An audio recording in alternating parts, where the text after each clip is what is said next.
The mayor explains the problem. "Leave it to us," commands Captain Flack, and he commences the drill.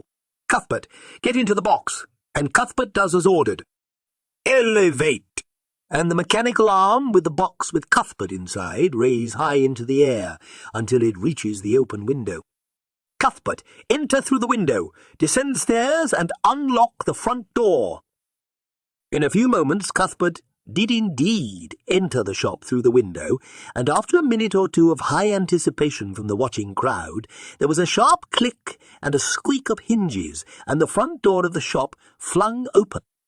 Out emerge Cuthbert to cheers from the crowd, followed closely by Miss Lovelace's 3 Pekingese, Mitzi, Daphne and Lulu, wagging and yapping energetically, puzzled by all the excitement and applause. "Oh, thank you, Captain Flack. You really are an indispensable service, and so professional and clever," cried Miss Lovelace, as she scooped up all 3 little dogs in one well-practised manoeuvre. "No need for thanks, dear lady. We are at the service of the community. We are here, ready and able should any emergency arise." "Well, now the situation has been happily resolved, I shall get to work on posting these flyers," said Nick Fisher. "Oh, yes," cried Miss Lovelace. "My silly adventure has caused you all such an inconvenience and delayed such important work." "And what flyers are those, Mr. Fisher?" asked Captain Flack with interest. "Just a notice about lost property. A teddy bear lost." "Oh, I see," said Captain Flack. "Buttons?" exclaimed Fireman Dibble, who was busy securing the extendable box. "I beg your pardon," said Captain Flack. "Buttons! My teddy bear!" "The bear belongs to you?" asks Mrs. Honeyman. "Why, yes." Everyone's eyes were wide with surprise. Apart from Barney McGrew's, that Fireman Dibble owned a teddy bear. "Well, not me personally. Actually, he belongs to Millie, my niece." Fireman Dibble went on to explain that Buttons had been in need of repair due to a split seam and lost stuffing. Dibble had promised Millie to get Buttons mended so that she could enter him into the upcoming best-dressed teddy bear competition, being held the next day in Trumpton Park.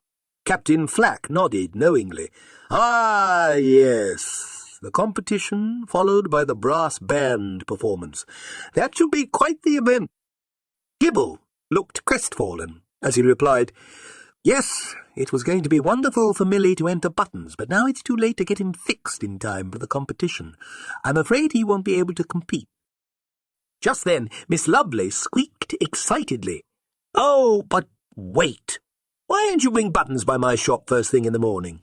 I can stitch up his seam and plump him with extra stuffing. Then I can use some scrap fabrics to create a dashing outfit for him to wear in the contest." Dibble's face lit up. "Miss Lovelace, that's a splendid idea. Millie will be so pleased. Thank you." The next day, crowds gathered in Trumpton Park for the teddy bear competition and concert. Millie arrived clutching the smartly dressed Buttons, now sporting a fine vest and bow tie thanks to Miss Lovelace's handiwork. Competition was stiff, and there were many fine entries. The judging panel had a difficult choice. The crowd watched in anticipation as the mayor announced the results. "And first prize goes to Buttons." The crowd cheered and applauded, and Buttons was awarded top prize. Millie cheered and clapped loudly as Dibble accepted the blue ribbon on Buttons' behalf, and right on cue, the brass band struck up a lively tune to kick off their performance. Millie danced along with Buttons, overjoyed that her special bear was back home with her, and now a prize-winning teddy.